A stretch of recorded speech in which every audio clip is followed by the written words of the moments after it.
Notice 12 volts. Start it up. Not really getting any charging. Get yourself a nice 12 millimeter. So I got that one loose there. That bolt right there is loose. So that lower bolt is no joke. That is a 14 millimeter 6-point socket. I mean it. There she goes. Bracket assembly here. So, plastic clip. Hey, look at that. Okay, see the nubby? The nubby was facing outbound. That stupid little frickin' nub right there is all it takes. Good golly gosh, what a pain in the ass. But yeah, you just pry with one hand and tighten with the other. And now the belt is tight. Yay! Yay! Alright, today the shit box is in the driveway, so you know it's serious. Today we are working on a 2000 Honda Civic. Specifically, we're having charging issues. So, yeah, it's been flooding around areas that I drive. And there was one day that I had to go through some stuff that was pretty deep. The car looked like it would cut out, but it was still on, surprisingly. Like, all the lights would dim and everything. The voltage was down to like 8 or 9 volts. But it worked. You know, when you give it some gas, it would come back. So, you know, that happened a few times. That night kind of sucked. Come back the next day to start the car, and the battery's charging like 16, 17, 18 volts. I'm like, well, that's not good. Turn everything on that I can, and voltage is barely dropping. But eventually it smoothed out back to the normal 15. But, yeah, now she's dead. Check out our little scan gauge over here. Notice 12 volts. Start it up. And, yeah, not really getting any charging. And you notice the battery light's on, so that's no es bueno. So, yeah, I think that alternator's finally shot out after 227,000 miles. I've had issues before where it would flicker, you know, it would flicker on and off real quick.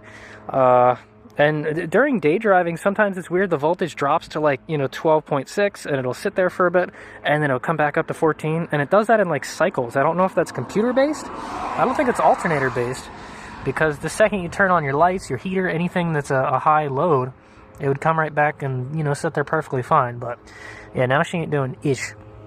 So anyway, this is the 1.6 liter single overhead cam, and if you come down to the back of the driver's side, you'll see your wonderful alternator. So, we have to get that out. You notice there's not a lot of room here. From the looks of it, if you wanted to go from the top, you're going to have to take your master cylinder off. It looks like we got 2 bolts, and the brake lines, you know, they might be fragile in salty areas. I don't think I'd want to bend them around too much. So, yeah, you could do a brake job on top of that, or we can try and send it out the bottom. Now, this is not a serpentine belt system. So you got 3 different belts you got to worry about. You got your power steering bolt, you got your you got your air conditioner belt down there, and then over here, the last one in the chain is your alternator belt. So you got to take all 3 of them off if you want to do the belt too, which I would like to do the belts, but it's not required to take the alternator out, I don't think. Alright, step 1 is to come in here, positive cable, that's a 10 millimeter. Just pop that off. Make sure that's out of the way so she don't reconnect. So you love to go back to where they came from. Alright, now safety's out of the way. Get yourself a nice 12 millimeter. Something like these ratcheting gear wrenches. Excellent stuff. So I got that one loose there. That bolt right there is loose. So I'm going to try and get the electrical connectors off. And then we'll move to the bottom and see what else we can find. So of course someone has the frickin' floor jack when I need it. So work smarter, not harder.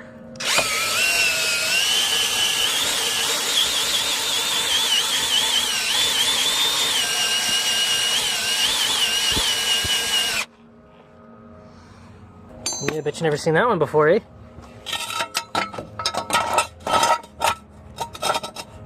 Double the safety as well. Okay, so here we are underneath the car.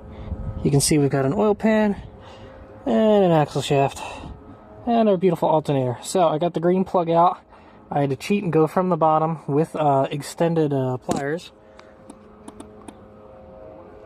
There's just a little squeeze tab on there, but it's really hard to get with your fingers. The main cable right there you can see floating. That guy, just a 10mm. Wiggle the boot off, and the bolt, the little nut comes right off. So now back to the alternator. So we've got a large bolt at the bottom. That's part of the pivoting mechanism, so if we loosen that, we should be able to get the belt off at least. But there is not enough room to get the alternator by without removing that bracket too. Okay, so safety check. If you're going to use one of these, definitely use one of these jack stands. Yeah, they're great for up and down, but they have shit for lateral. If you push the car, it's going to roll. Just trying to knock that lower nut free and actually push the car back. And the safety jack caught the car, thank God. So, we're going to pull the e-brake now, so the motherfucker doesn't go anywhere. So yeah, if you can afford, put all the weight on the jack stand. The problem is this setup does not afford very good support for a dual system. You know, you gotta pick it up with one and put it down on another. It doesn't really work like that. So that's why that back part of the body is so screwed up, because it's about the only place I have to put it on. But yeah, jack stands, seriously, it'll save your fucking life. So that lower bolt is no joke. That is a 14mm, and it felt like it was pretty rounded off, so I don't know if someone else tried to attempt this job before and fucked up. But yeah, 6-point socket.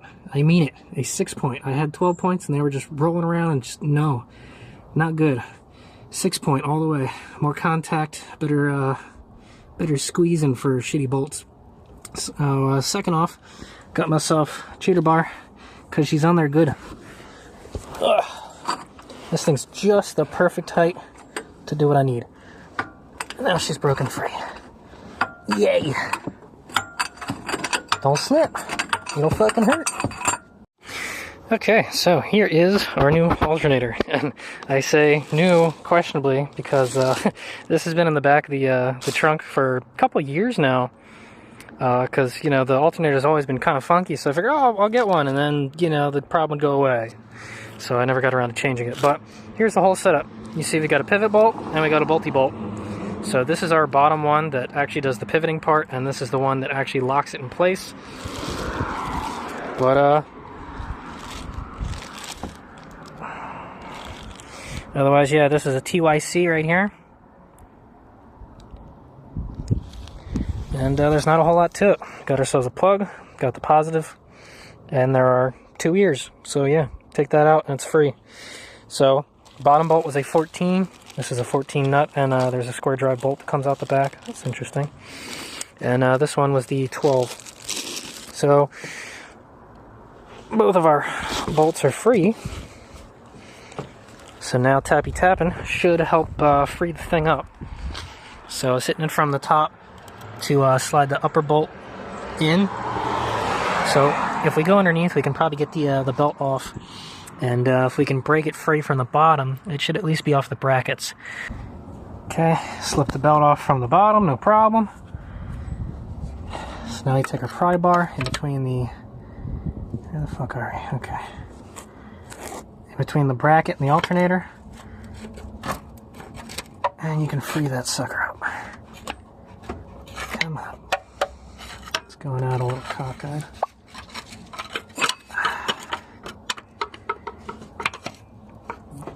There she goes. Okay, so now our alternator is technically free. This axle shaft looks like it's kind of getting in the way. We might have to take these bolts off so we can move the splash guard out of the way. Let's see what we're working with. It's gross down here. Okay, so after more wiggling, the alternator is free now. It's not hung up on anything. The wiring that goes on it, there is a little bracket that is bolted to the alternator. That is this little guy here. Oh, there's actually a Phillips on there. But that was a 10? Maybe it's a 10, I don't know. But anyway, that was bolted to the alternator, so you're going to take that off as well. Okay. So, for those of you that don't know, this is a double-ended wrench kind of trick here. So we got a 14 mil up there, and you slide the other one into itself. Sorry, it won't fucking focus. You fuck. And anyway, that doubles your leverage, so now you're pushing down here, and you got a ton more. Dude, you gotta push on these hard. You gotta let your war cry out for this frickin' thing. Alright, so those two are now loose, so we can take that out and then watch everything fall on our faces. Okay, now you notice our bracket is out. It is just those two bolts. So this is the whole bracket assembly here. So, yeah. So now it's free. I just don't know how we're gonna get it out. Alright, so this is the part I've always wondered is how the hell do you get it out? Magic.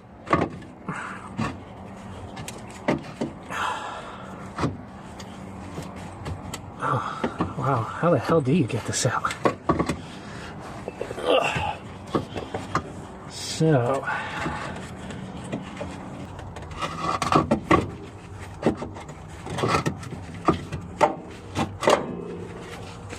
see, that's almost good, but I can see the electrical connector over here.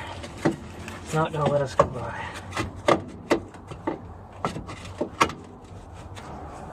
Okay, 110 mil. Get it around the brake line. Something else just fell. Plastic clip. Okay. Hey, look at that. Okay, see the nubby? The nubby was facing outbound. Pulley down. Cool. I didn't think that was gonna work. Alright. Hey, look at that. Broken alternator. You know what he gets, right? Fuck you. Alright, yo. Welcome to Civics Unlimited. Today we're gonna put in this limited edition Super Spool Turbo kit. It's gonna be great. eBay special, $69 straight from China. It'll go great. Look at this. What's that, a 62 mil? Oh yeah, we'll be boosting in no time. Man, I tell you what, that thing goes in a hell of a lot easier the second time once you know the trick. You know, positive nub facing towards the inside, and you just kind of wiggle it in there, and she goes right in. No problemo. Okay, so I needed a C-clip to push in that little bushing on the front. It was sticking out too far, and I couldn't get it to fit in this stupid bracket. So, yeah. Now that that's pushed in, maybe we can actually get the damn thing to seat. Okay, seriously? I didn't think I was going to get stuck on such a trivial task. I cannot for the life of me get this frickin' lower bolt to go in. It'll go in the front fine. You know, the front aligns, but the rear does not. Obviously, the bolt has to go in through the back, but I can't get the fucker to even start. It does not want to go in. I don't know what the deal is, man. I've tried, you know, rotating the damn thing around and up and down and all around, and it doesn't go in. The bolt goes into the back of the bracket. The bolt goes into the back of the alternator. So the holes are not aligning. It feels like it's hitting something on the bracket itself. Either I don't know if it's the alternator, the bracket, or something is fucking hitting, and it won't go in, man. I don't know what the deal is. It's bothering the shit out of me. It's blowing my mind and my patience.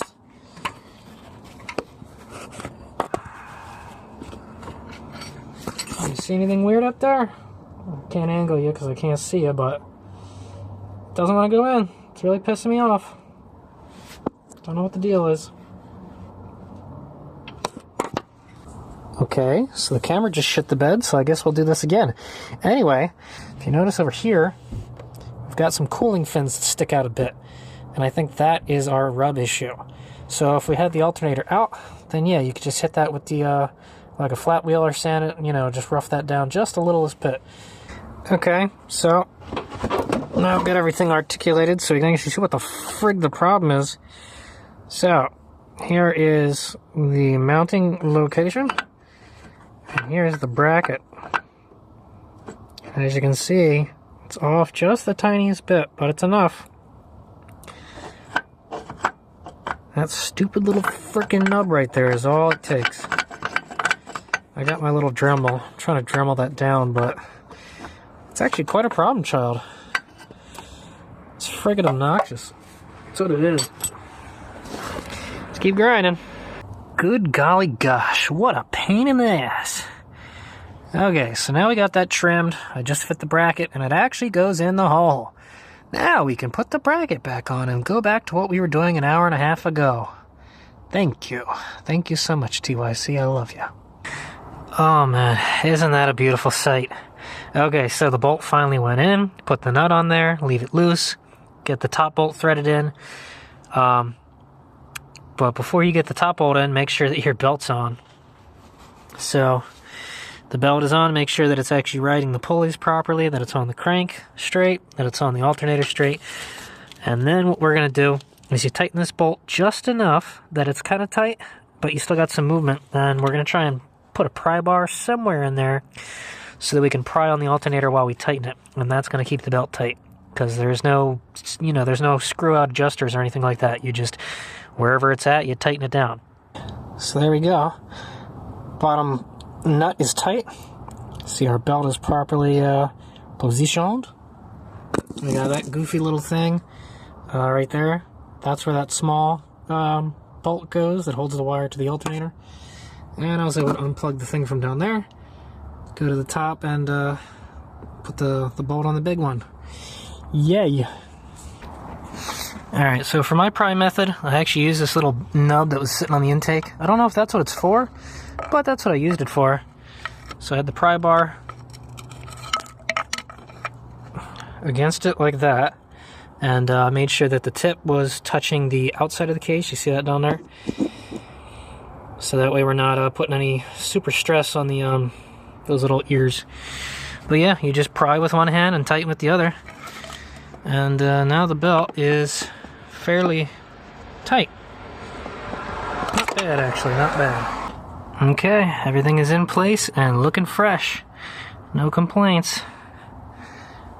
So, yeah, I guess this is do or die. Let's see if everything blows up.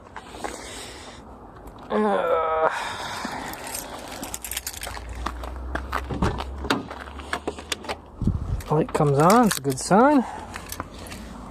Okay.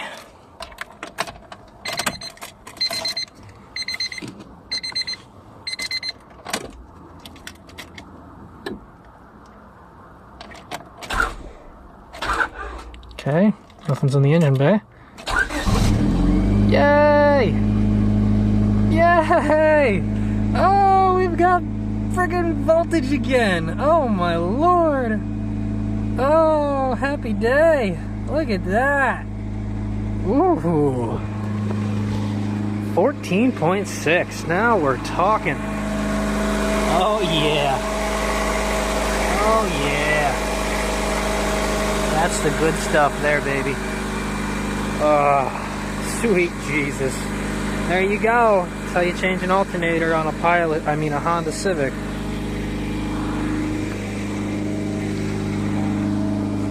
Ugh. Fucking Christ. I think I finally figured out what TYC stands for. Testicle Yanking Company.